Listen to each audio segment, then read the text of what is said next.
virtually every business nowadays is completely reliant on computers and the software and everything, and so they need it to function and not slow them down, taking them away from their business. And they can't afford to have data breaches, right? So any company that ever has had a data breach knows that it might be one of the worst things that's ever happened to them. Welcome to Business Ninjas, brought to you by WriteForMe, where you'll hear from business leaders who are out there growing their business and slaying it every day. Learn from the masters. Let's get started.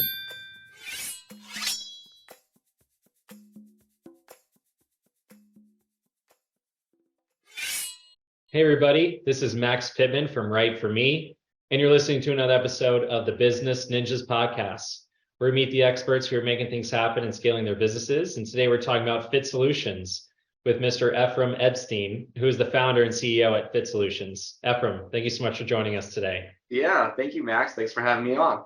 Yeah, absolutely. So I'm excited to dive into who is Fit Solutions and who you guys are and what you do. But you guys are in the managed IT services space. You also are focused, another portion of the business focused on cybersecurity services. So there's a lot you guys are doing there within two specific industries, and you've been around since 2012. So as the founder and CEO, right, we have a lot of other founders and executives who listen to our podcast. And, so our community is built of entrepreneurs like yourself and lots of sales and marketing leaders that may be potential customers for you. So I'd love it if you can kind of give our community a little bit of background on who is Ephraim. Tell us a little bit about like how you got started here and a little bit about yourself as well. Yeah, I appreciate that. So a little bit about me and like I guess my professional business upbringing. When I was getting out of high school, I think like a lot of high school students didn't really know what I wanted for a career. And at the time I was getting out was kind of during the height of the .com bubble that was happening. And I remember I had a buddy that was a little older than me, about 2 years older, and he had just graduated like an IT school and got a really high paying job. And so everyone was like, hey, you should get into IT and computers. And I was like, okay, yeah, that sounds like good for me. So I went with it. Unfortunately, when I got out, that whole bubble had popped, but I had now committed myself into that, and I just stuck it out. And over the years, I worked my way up. I had to work for free actually on my first job because no one would hire me after that kind of economic time. So I worked for free, finally got someone to pay me, and then I started working internal IT until about 2007. And then at that time, I got a job doing consulting for the industry I'm in now, and I absolutely loved it. So when that happened, I got to touch so many different environments, make an impact. I loved the consulting aspect, and that's kind of what got me into the industry. I love it. I appreciate you kind of going all the way back and to all the origins of what got you interested in computers and network engineering. And I always love hearing like kind of like where people started in their own professional growth. So I appreciate you sharing, kind of going all the way back and thinking about like where you are today. And it sounded like you maybe found like an opportunity or you saw a gap potentially. You said you started as a consultant. Like tell us a little bit about like that first opportunity that you had to work as a consultant and what were your focuses there? Yeah, so the first job I was working internal IT, and then I switched over to this consulting firm that was pretty early when managed IT services was kind of just starting, and it wasn't that old. The owner of the company, his name was Doug Ford, and he was a great mentor of mine. And I kind of just started on his like help desk basically, and then I worked my way up to becoming a senior engineer, and then and I never touched the other aspects of the business. I obviously interacted with because it was a smaller team. But then what had happened is during the economic recession in that like 2009, 2010, 11 timeframe, he sold the business, and his goals were elsewhere, and so he sold the business, and our small little company that was doing about $5 million in revenue got sold to Konica Minolta, which and they had a division called All Covered that did this nationwide. and they were very mature. They had a lot of great policies and processes, but unfortunately during that time, and I learned a lot from them, but the culture changed, and all the people I used to work with no longer I worked with, and a lot of the customers unfortunately left as well, and so it just wasn't the same anymore over time, and I kind of missed. I missed having that, like there was something about that, like that team that I worked with before, and I just missed it. It just felt fun. And at the same time, I had an uncle of mine that lived in Germany. He was a mentor of mine as well. He had scaled a business up to about 200 employees, and so I kind of always saw him as what was possible, right? I was like, oh yeah, I had a family member that did it. Why can't I do it? And so I came to that transition point, and it just kind of felt like, hey, if I don't go for it now, will I ever? And so I made the jump, and it was honestly that was the scariest thing I did in my entire life. Was leaving my well-paid job with no money in the bank to go start my own business. That was terrifying, but I did it. I know a lot of people were in your shoes as well, and a lot of people who are listening are in your shoes right now too, thinking about how they can, move away from the corporate life and start to do something with their own expertise, right? A lot of people you see these days are, selling courses. A lot of people are, thinking about have the ideas about specific tools or products or brands they want to start, and just need to make the leap. So, hearing you do that was what, like 12 years ago, right? To this point? Yeah. Well, yeah, about 11 years ago. Yeah. So, yeah, about 12 years ago is when I really kind of started thinking about it, and I didn't really do the leap. In fact, I started kind of on my own time, started putting together contracts, started like, you know, putting together like the model of service, how we were going to deliver service, a lot of things. The last thing we did is actually get a logo and a website, and but I had spent maybe 11 months just like preparing, and then when that first opportunity came, I was ready for it. I didn't have my logo or my website, but everything else was in place. So I was ready. I was ready to go to seize that first opportunity. So that was exciting, kind of when that Yeah. I was like, man, this is really happening. It's really interesting. Like your perspective was to get all the back end done before any of the forward facing type content. Do you have any advice to, people that, are, similar to you, right? Network engineers, cybersecurity, been doing this and thinking about how, how you were, when you kind of took that leap of faith. Like what type of advice do you have for people who may be thinking that as well? Yeah, I mean, I think really thinking about why you want to do it is really, really important, because if the why is not big, or the why is not the right why, it might not be worth doing it.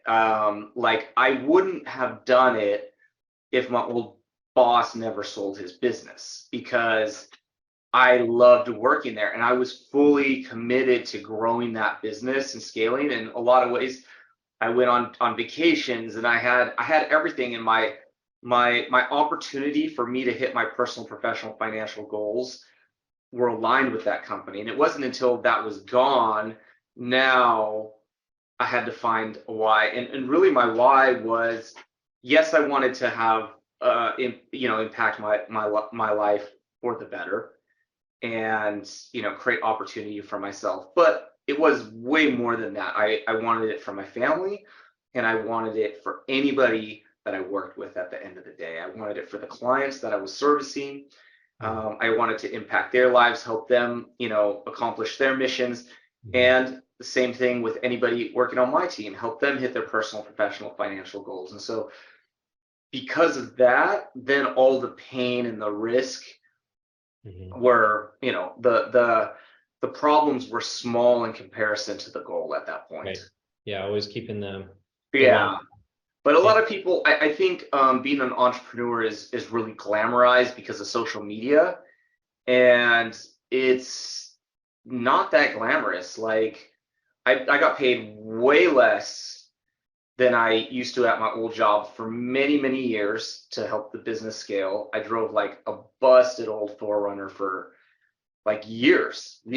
And, I was paying my employees more than I was paying myself so that I could afford the talent to deliver on the clients that they needed, right? Because these were highly specialized people. And so a lot of times it's glamorized on social media, but that's not the reality. And so it just comes down to what do you really want and really being clear on your objective and your why. And for me, I knew I wanted to impact lives, and I also knew that I didn't want to be self-employed.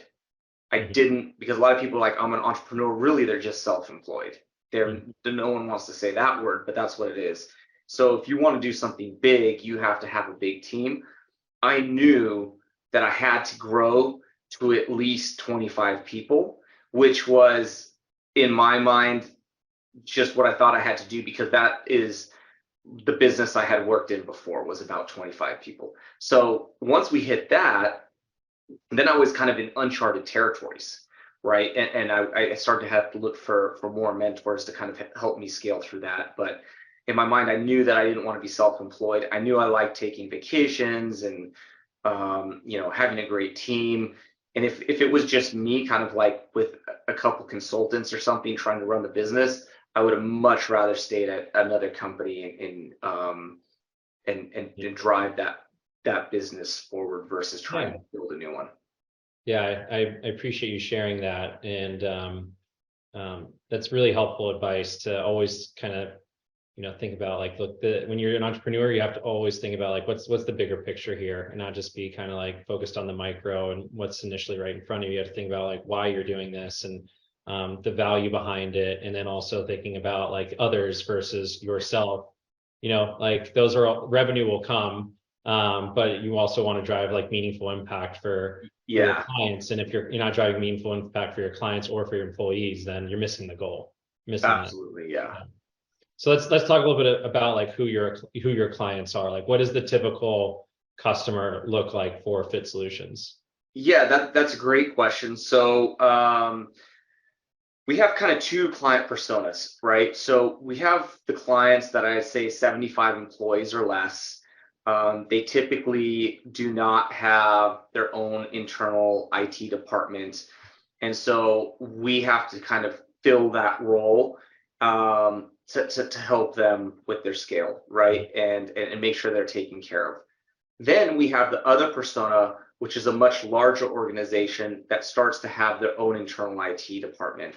And for those organizations, the role we take on them is they'll bring us in to be an extension of their team, essentially. So perhaps it's cybersecurity, and it doesn't make sense for the cost of like one full-time employee. They can have a whole turnkey team that monitors their environment 24/7 for cyber breaches and works with them hand in hand in escalations and things like that. So it depends on the persona, the packages, and the offering change with the maturity of the organization. But at the end of the day, the clients, they need two things. One, they need all their IT to work, because everybody, virtually every business nowadays is completely reliant on computers and the software and everything. And so they need it to function and not slow them down, taking them away from their business. And they can't afford to have data breaches, right? So any company that ever has had a data breach knows that it might be one of the worst things that's ever happened to them. And a lot of companies don't survive it, quite honestly. And so that's our intention, our goal, to solve those problems for those businesses. And the types of businesses then like that you're typically working with, do they fall in specific industries, like, or are they kind of agnostic with the types of companies that maybe in the smaller first ideal client, do you see any correlations between industries there versus the larger clients? Yeah, that is a great question. So every industry needs this service, but I would say we've heavily fallen into healthcare, law firms is probably number two. So the healthcare and the legal. But we have everything else. We have like pretty large brewery, pretty large alcohol distribution. We have some really cool businesses that do manufacturing and some other things. So it does run the gamut, but we found that healthcare and legal are two of the uh, ones that our business seems to be more saturated in. And I think that is just because their demands are very high. And they just get hammered a lot with cyber breaches and things like that. Yeah, right. That was kind of going to be my next question. It seems like most likely it's healthcare and legal because of patient data, because it's very sensitive information that can potentially be leveraged, right? Yeah. So, of those types of companies you work with in those spaces, like what are some of the challenges, that they might have around the data that you guys solve for?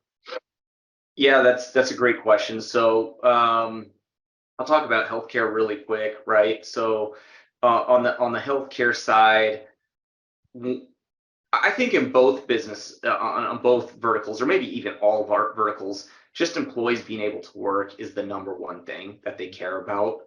Because if an employee or a department or the whole organization is being prevented from working, like with some kind of outage, it has everybody's attention, and they're already like immediately losing revenue or something like that. So that uptime is pretty big for every organization. Now, when it comes to the healthcare and the law firms, they're getting more and more compliances put on them.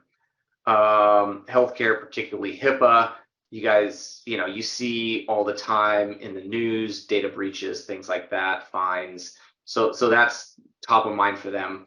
On the law firm side, it's interesting because they're representing kind of usually a lot of different types of clients, but they're getting, especially if they're representing organizations, not necessarily just individuals, if they're like, any kind of litigation and they're representing a company, these companies are starting to go to their law firms and saying, hey, we need a duty of care, we need a certain amount of data privacy in place, we want you to fill out and do some kind of attestation of things you're doing to protect our data. Mhm. And now all of a sudden a law firm is saying, well, we have internal guys that are taking care of all our IT, our uptime is good, but no, we're not capturing every login and looking for data breaches. No, we're not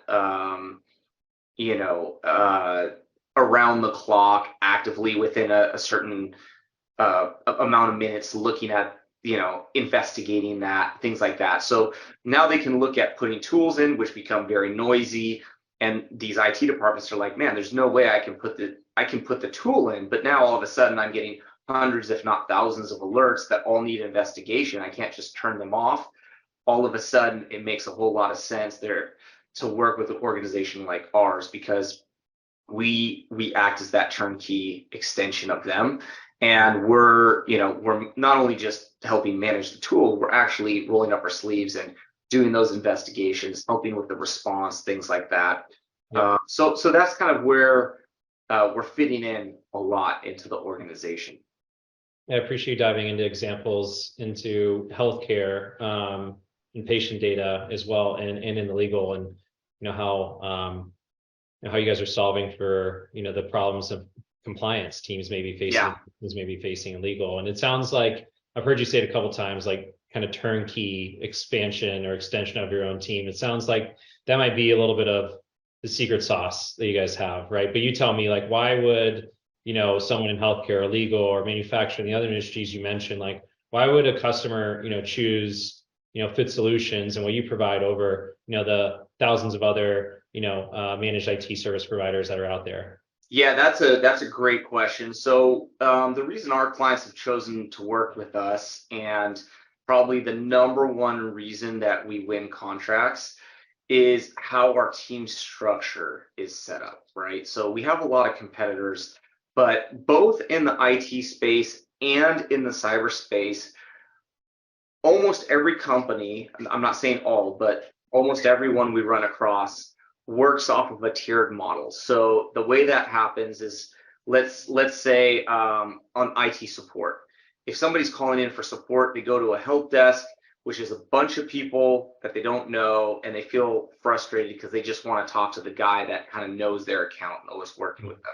Same thing with on the cybersecurity side, they get an alert and the person investigating it doesn't know the business processes, doesn't know all the individuals in the or within the IT department by name, and having had conversations with them. It's impossible for them to do so because they are dealing with hundreds of customers. So what we've done in our business that is, I guess, been our secret sauce, which is not so secret, but we call them teams, but really what they are pods. And a pod is contains like an account manager and then your engineering resources that is associated with your account. And so an IT pod or team is usually around 6 to 7 people. A cybersecurity team or pod is usually around 12 people. It has more because we have 24/7 shifts on there. But what that gives you is, let's say, Max, you're the internal IT resource and you maybe have like 3-4 guys working with you. Now, instead of working with like kind of this giant organization and you feel like your number, you feel like you've brought in a smaller team, and you get to know those guys, get to know them by name, and they can get to know you, and they know what applications you're using, how you guys travel, more about your business processes. You're having regular touch base progress calls with them on like the status of the account, metrics, KPIs, things you're working on. And so now it's acting more as an extension. That, I think, is the secret sauce, and it gives us the feel, even as we scale, of being a smaller business, versus as other businesses get larger, they feel more and more like they're a number. They never feel like that because that team or that pod has a very small portfolio of clients, and every person on that team knows that that portfolio is basically paying for their seat. So they really have to work really hard to get to know the client, provide them raving fan customer service, and deliver some results for them. Yeah. So it sounds like obviously peace of mind, knowing that there's a team that's being proactive, and the team is also consistent. So there's continuity there. Is kind of what I'm hearing from what would separate you in the space. Yeah, absolutely.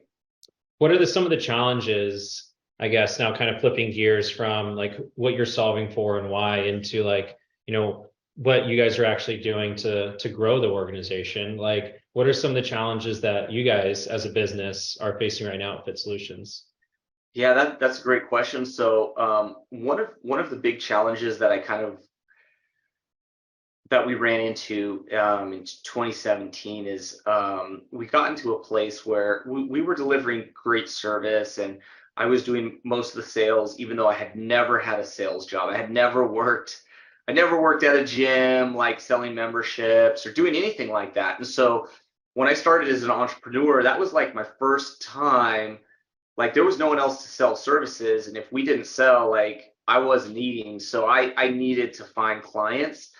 But I kind of got into this rhythm where I would, I didn't have any formal training. So I was just doing what I, thought was best, consulting with clients, and getting a few, losing a lot.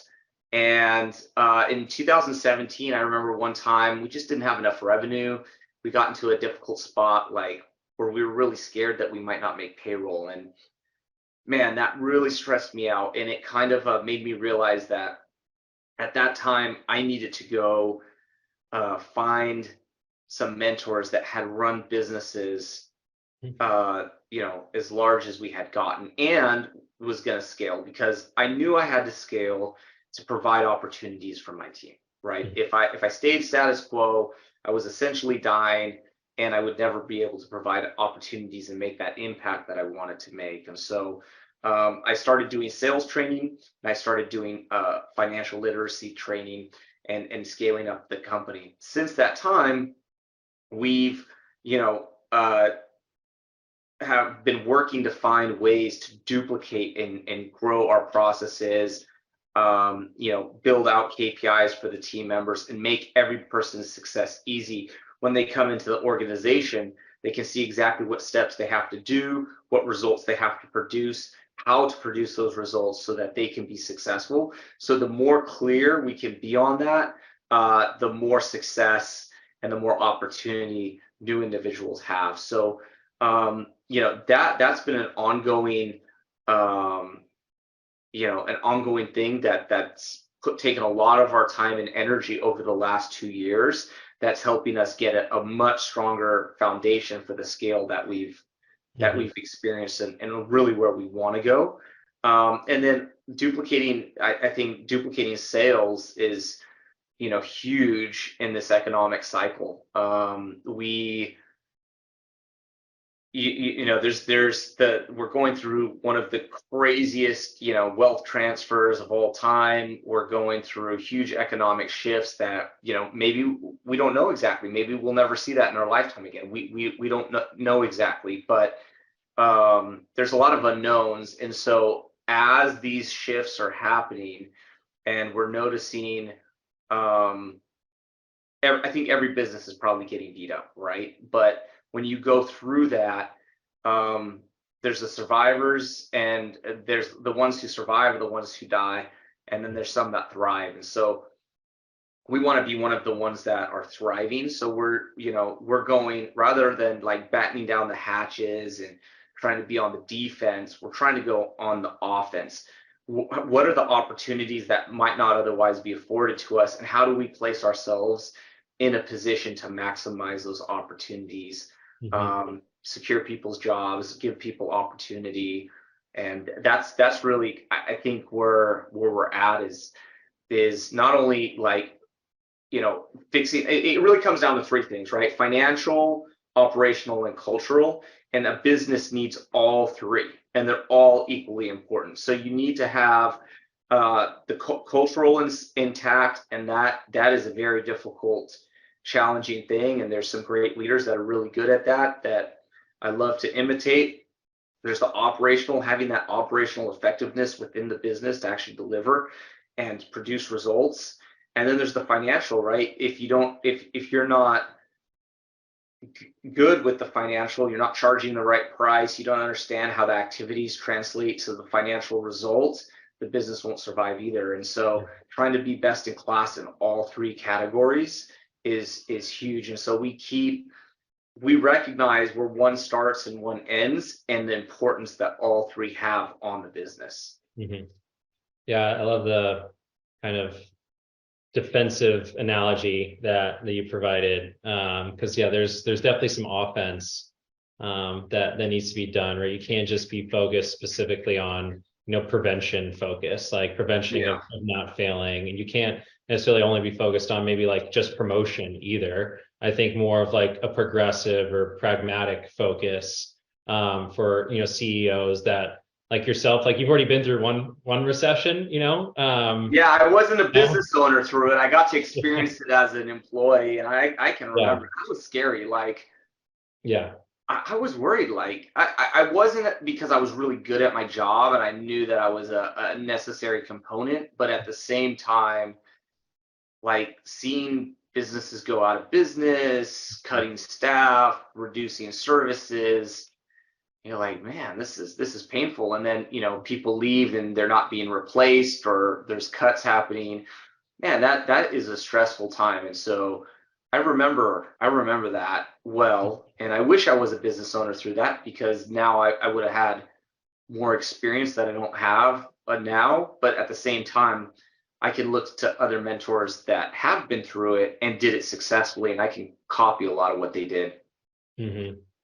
Yeah, it sounds like it's you know, finding that perfect kind of combination or strategy. It sounds easy, but it's definitely hard to develop. Like making sure that, okay, what offense do we need to play here? What defense, you know, do we need to play? Like from an offense perspective, okay, like what's the right number of employees, like you mentioned? You know, from an offense perspective, what is a new market or the average contract value. Maybe we need to increase that a little bit to, to play a little offense, or what types of marketing can we do? Because I saw that still CMOs are still considering content, of value. Yeah. I saw that there's a statistic that said like 53% of CEOs are still investing into content. So you still have to do that even during a downturn, especially now, as there's such more of an investment and adoption of content across all industries. Like, how are you guys educating, the market? What type of content are you guys investing in to continue to get your name out there? Yeah, I think it's huge. I mean, how many people are addicted to social now? Yeah. And I mean, I don't even go to a restaurant without looking at their reviews. Like I used to, I remember before you're like, oh, that looks cool, let's go in there. Now it's like, that looks cool. Hold on, let me pull up Google. Oh yeah, it's only got 4.1 stars. Maybe we go to the one that has 4.6. Like that's common. And so we have to be promoting ourselves all the time, what we do, who we do it with, the results that we've gotten, the successes we've done, and that promotion has to be continuous because people are being literally bombarded with information all the time, from supplements to gadgets to clothes and fashion, and it's just like, and then if they're a business owner, they're not even, look, like, do you, as a business owner, do you really want to be talking about IT and cybersecurity? Absolutely not. I know that I wouldn't. You want that to be like water and electricity in your building to work. Like, if you're talking about it, it means there's a problem and that needs to be fixed. And so we want to solve that problem. But we get that's not their main focus. They want to grow their business. They want to take care of their employees. They want to take care of their clients. That's number one. And so we just have to know, people have to know who we are, so that when there is an issue, they know who to go to. And that just takes a lot of repetitiveness. And, if they don't know you, they can't flow you. So imagine if every business owner in the United States at least knew who you were and what your business you couldn't even deal with the amount of influx of inquiries you had. So the number one issue I think that people are having as a business a lot of times is they're not promoting what they do and who they are. So people don't know who they are, and they can't service them.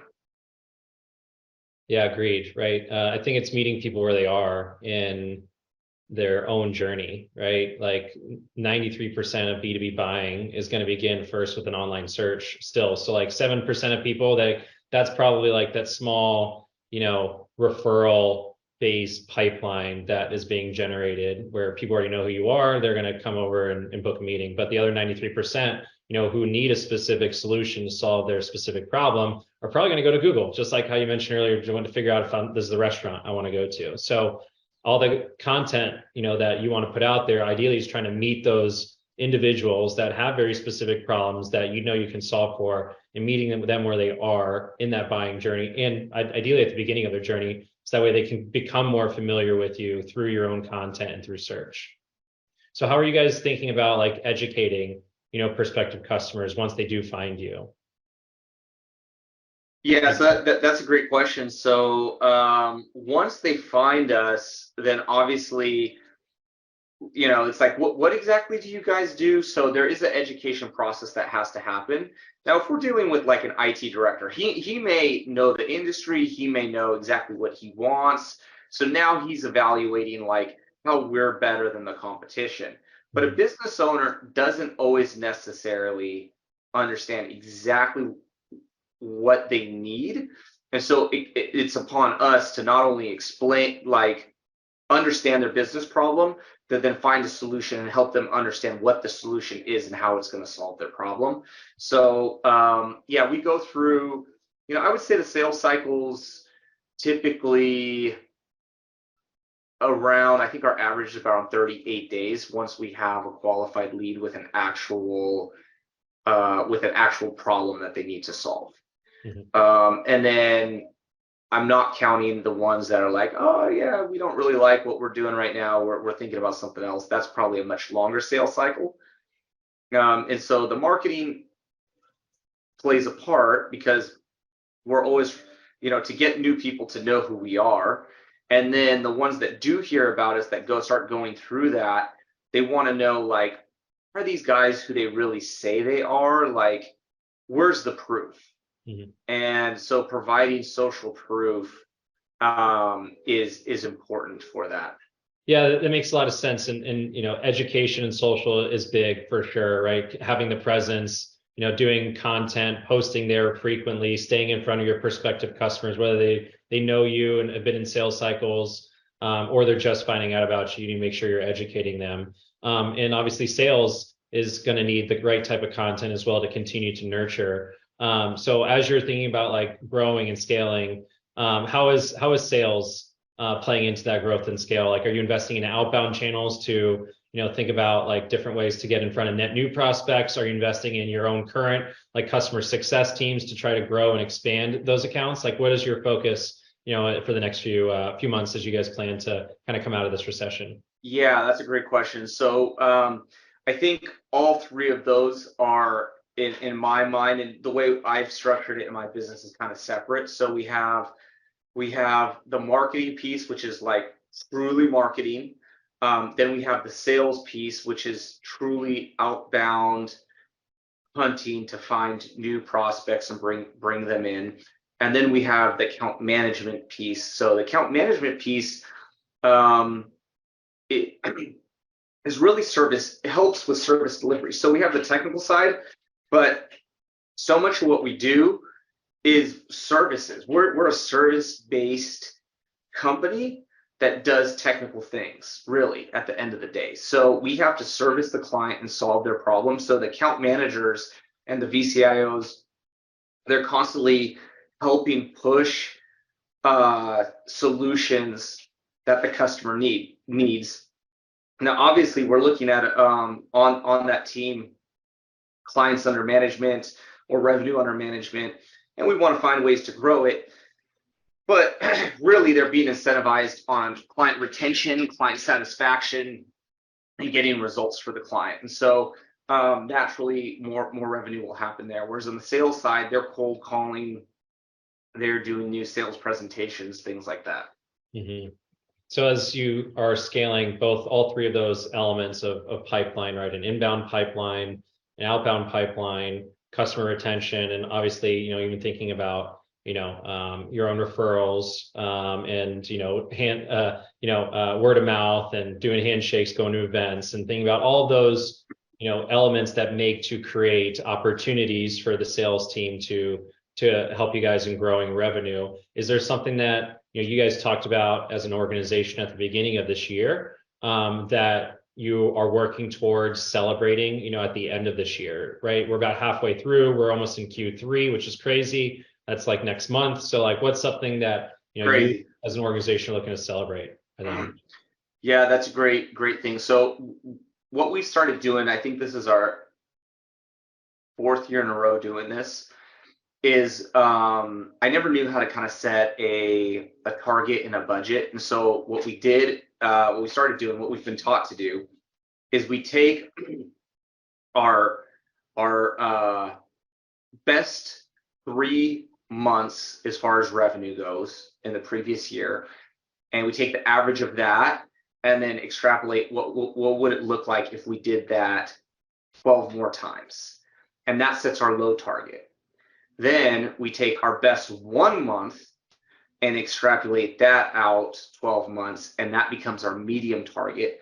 And then we take our medium target, add 10% to that, and that becomes kind of our high target. And so then as an organization, every department has a piece to contribute towards that, and we're all pushing for that revenue. So hitting that low, that medium, that high target is a big accomplishment. And it's like, a lot of people, employees might think, well, why is that important? Like, why do I care if we do 20 million or 30 million, it doesn't matter, but it matters so much because that's the revenue that provides new opportunities, more team members, and it really gives them the opportunity to learn and be promoted. And we're really trying to find ways, not trying, we are finding ways to align people's personal, professional, financial goals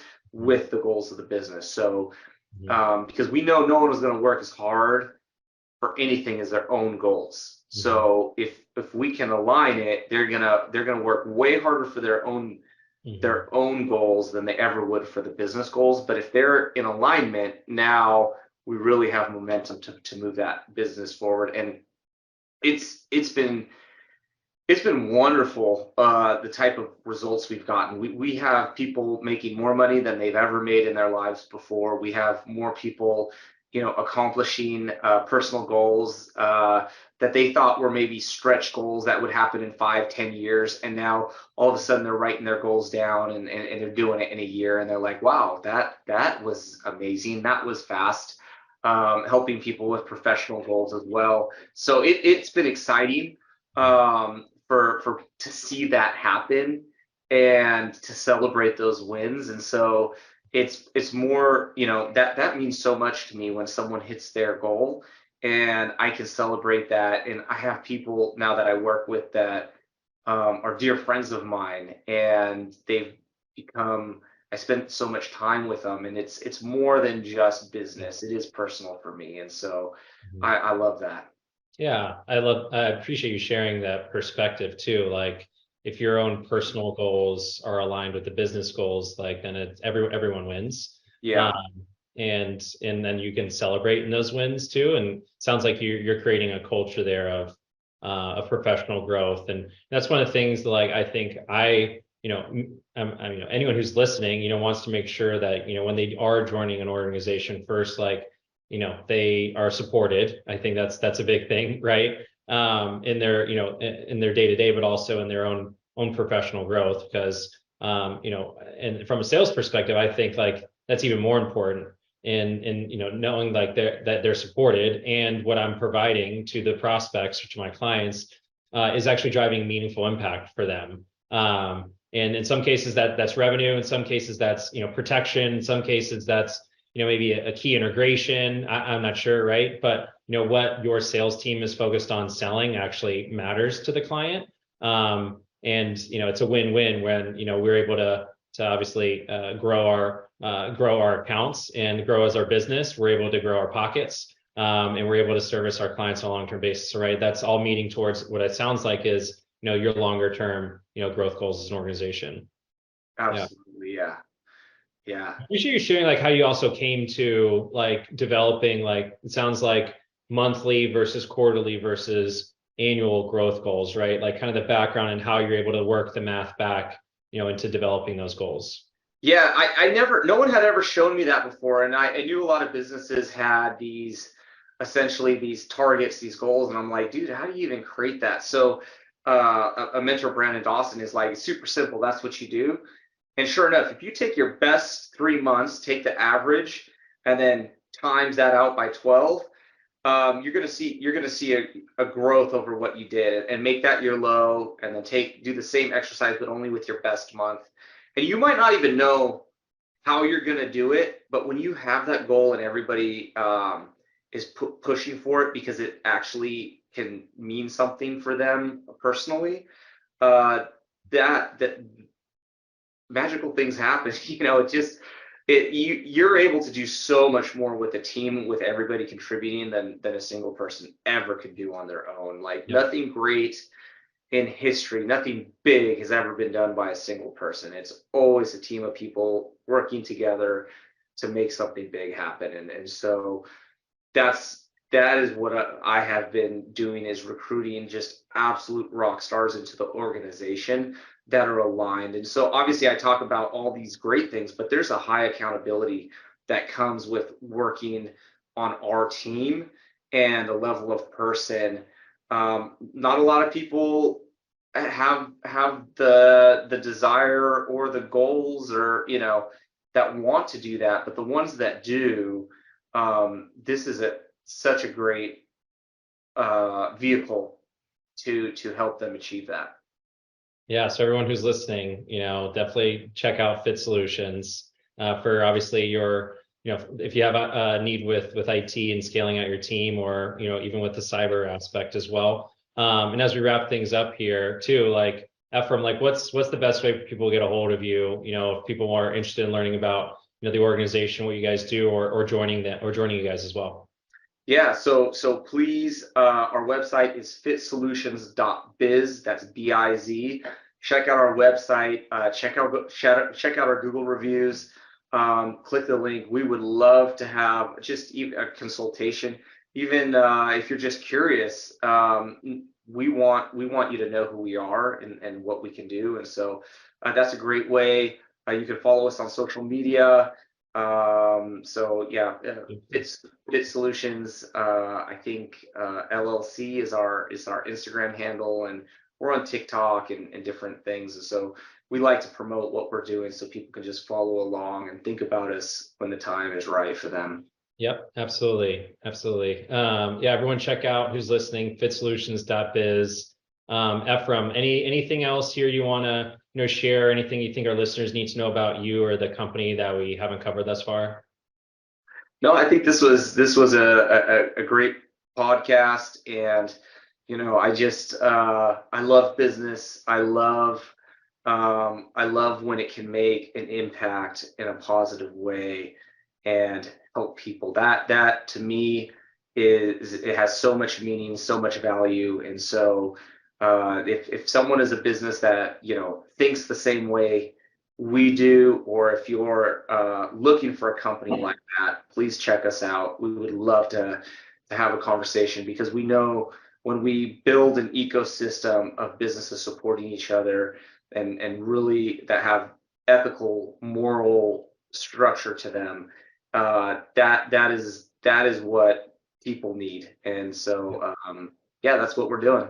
Love it. I can definitely get behind that. And you have such a unique founder story as well. And I appreciate you sharing, your founder story, your perspective as an entrepreneur, and, the trials and tribulations, and also how you guys are, thinking about, growing the organization too. And sounds like, there's a lot of great things happening at Fit Solutions. So I appreciate you being here and telling your story. And I feel like I've learned a lot about you and what you guys are doing at Fit Solutions. So I definitely appreciate you being here and taking part of the podcast with us. I appreciate it, Max. Thanks for having me. Absolutely, Ephraim. Thank you so much. Everyone check out fitsolutions.biz. Hit up Ephraim. Let him know that you heard him on the Business Ninjas podcast. And we really appreciate everyone listening, and have a great rest of the day. Cheers.